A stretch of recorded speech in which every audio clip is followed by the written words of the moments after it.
So, as I've finally gotten the go-ahead to announce this, congratulations to Olga Cruz for being the other winner of the Beast Wars Cheetor giveaway. And I might as well do this other one bit of pleasantness before going into the next bit to balance out this video a little. Happy birthday to just an average cassette player, whose birthday is in fact today. I hope you have a great one, my dude. So, now on to the thing I'm really not happy to announce. Over the last year, I have been working on YouTube with 100% of my time. There are a brief few hours a week that I have to myself, but outside that, I have done nothing but YouTube for the last year. I was able to do that because I had an income from a workplace injury caused by company negligence, which I suddenly and very unexpectedly find myself now without. If you've noticed, I've not made a Patreon because I was getting by with what I had and I didn't want to put my hand out there when so many of you need your money right now. But now I found myself without really another option. I don't want to do this, but if I want to continue making this show, I need to. Today, I announced the PerspectiveEnd Patreon. If you are not financially secure with more than enough disposable income for yourself, please do not even consider giving me money. You need that for you. But if you find yourself in a comfortable position to help me keep chugging along here, then I would be eternally grateful for your help. I hate having to ask for this now, and I hate having to ask this way. But I have never been more fulfilled than I have been working on this channel, and I don't want to stop or slow down what I've been doing. I love every minute making videos you guys enjoy and interacting with you all. If you don't have the ability to donate, I understand. And if you don't want to donate, I understand. I hope this does not negatively impact you in any way. Please, anyone who can safely afford it, consider donating to my Patreon. The first goal is $500. That will get me enough per month that I can afford to eat. The second one is $1,000, at which point I will be able to afford new figures to review again. At the moment, I am now locked into what I already have. So let's hope that I've already got enough figures to ride this through and keep you all seeing new stuff. To be clear, none of the tiers really have any perks yet. I would like to hear from you all as to what you want to see in terms of perks. I will say that early videos are literally impossible. I produce as many videos per week as I physically can. All of my videos are at best ready 6 hours before they go live, and sometimes mere minutes before. I also really don't want to deprive people of anything. Like, I don't want to restrict shoutouts to people on the Patreon. I love giving you guys a shoutout at the end of every month, regardless of whether or not you pay me. So, until I figure out how to make perks work with the channel, the Patreon is just donate whatever you want just because you want to.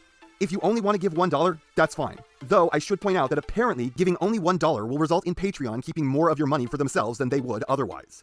But if you can only afford $1, I am happy to receive whatever you give me. Currently, the Patreon tiers are organized into Cybertronian ranks. I thought it could be fun to build you guys as my army. Grunts, Scouts, Seekers, the Justice Division, Heralds of Perspective, and the Battlefield Commanders. I am grateful for all that you do for me, and however much or little I can earn from this. Thank you for your time, and I'm sorry this took so long. Now on to the video. A lot of people really want to know my thoughts on this set, and I really didn't want to pick it up because I have these, and I don't really need a slightly earthier Sideswipe. And Airazor, but with an uglier head. But you know me, if it will make you guys happy, I'm pretty much incapable of saying no.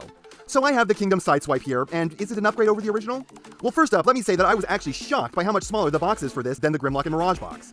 I get that this doesn't have a Voyager in it, but it's just weird that they are part of the same mural and two completely different sizes. In robot mode, there isn't a ton to differentiate the two versions of this guy. It's almost all the same tooling for the most part. Though for some reason, despite that, the Kingdom one seems like it might be something like a millimeter taller or something.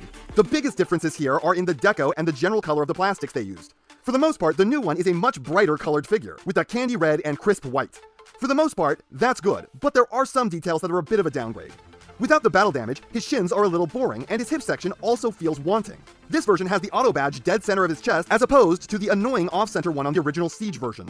The biggest visual changes can be found around the back, where the new sculpting is actually on display. In all honesty, it's nothing too intense. They just flattened out the backs of his shoulders, anti-flattened the backs of his legs, these are a lot more gnarled of a shape than before, and they've changed the windshield, though it is a strange decision they've gone with here. They've retooled the topside a little to give it the ribbing of the Lamborghini Countach, and painted that, though it is still all made out of clear plastic, and the internal sculpt remains the same. This time, I think it's cast in a colorless transparent plastic and given a blue-silver inside coat. Because they didn't change the inside sculpt at all, this adds back into the cyberpunk feel this version was supposed to remove.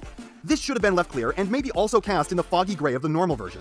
So, right now, we aren't seeing this as much of an improvement, more a side grade, and possibly a step back because it's giving us mixed signals with what the design aesthetic is supposed to be. Is this a real car or is it not? Unlike with the Siege version, this is an issue. So, is there anything else they've done to justify this thing? Well, yes, they fixed the chest flap. This was always supposed to plug in on the Siege version, but the designers messed something up because that was physically impossible to do. Here, they remolded it so it pegs in nice and securely. But in fixing it, they fucked it. Here's the thing. They retooled the bumper section of the car. This is much flatter than it used to be. But they did not retool his abs. So now there is this huge gap here where you can see straight through his stomach out his spine.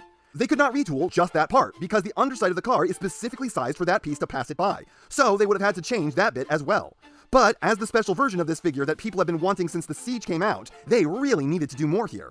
Aside from that, his head is left unchanged with the exception of a brighter metallic paint on the face and the forehead crest that is sorely missing on the rest of the figure, as they could have used that paint to punch up other aspects of the design. Overall, this robot mode looks cleaner and livelier than the normal one, but it does have a fair amount holding it back. I will say that I do find even though it has the same waist and baggy back as the normal one, this one manages to feel svelter. I just noticed the sides less, and the loss of these little nubs is nice too. The accessories this comes with are pretty cool. He comes with the gun that came with the red alert, and the normal rocket launcher. Both are painted in white, but the rocket itself has been slightly retooled. Removing the peg it once had so you could pretend it was some terrible type of pistol, this is also painted in white, though for some reason it's cast in red. As a result, there is a noticeable difference in the colors between the rocket and its launcher, as a lot of the red bleeds through. It's weird, I never tried giving Red Alert's gun to Sideswipe before, I guess just because I figured that belonged to Red Alert. But the cool thing is that you can combine it with the shoulder launcher to form a bigger weird gun. The bad news is that due to the layer of paint, it's too big and it caused my launcher to crack. You can do this safely with the normal version, but this is kind of a bad idea even though it looks decent. Also, due to the paint on the launcher, the peg it uses to attach to the shoulder is way more likely to snap off, which was already a problem on the normal version. So much like the robot mode, this is good but with some drawbacks. You probably really want to strip the paint off the shoulder peg if you get this. You can also combine the two like this for added weapon modularity. Truly, a weapon to surpass Metal Gear. Posability on this is basically identical with the regular Sideswipe, and I'm not going to show it to you, not because I've already shown you the Sideswipe, but because basically everything on this is perfectly average. And I try not to bore you by showing you stuff like unremarkable joints. Basically, everything on this guy pulls a 90 with one notable exception. The knees now don't. The old ones sure did, but these can't pull a 90 because of the retooled alt mode. The new internal segment of the car is much longer than the old one. As a result, they hit the shin door once you reach about a 75-degree bend. Even with the doors open, they still can't go all the way because of some kind of internal blockage. And the new shins are floppy, so this is also a mild downgrade. Transformation is obviously the exact same too. I'd say this feels a little less smooth, a little grittier, and I still find the arms get stuck on the side flaps when going from mode to mode, but it's also still the great classic process from the original one. And the new one is a bit more Earth mode. Once again, it's got those cyberpunk feels due to the windshield, but the Countach might already be the most cyberpunk car the real world ever devised. This too has some issues though.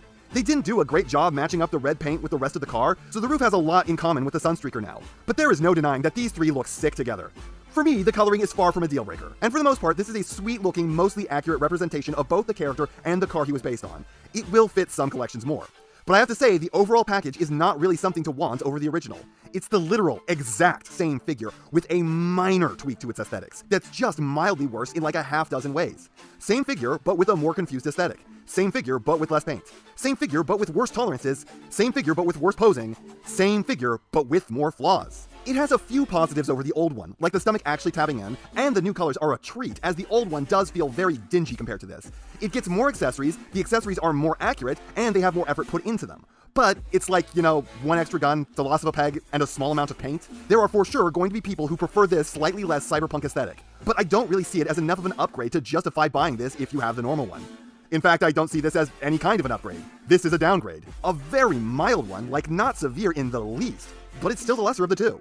I will recommend the old one over this to just about anyone. That's not to say that this is horrible, this is still based on what I feel is the quintessential baseline Transformers figure, and as such, it has great DNA.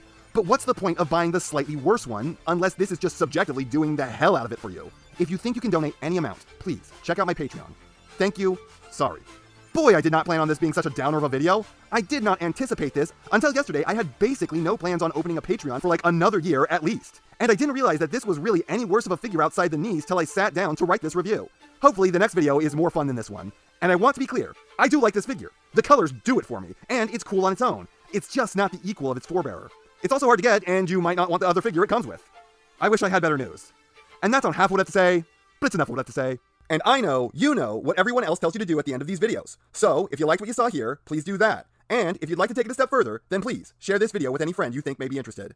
I hope you all enjoyed listening to me waste your time.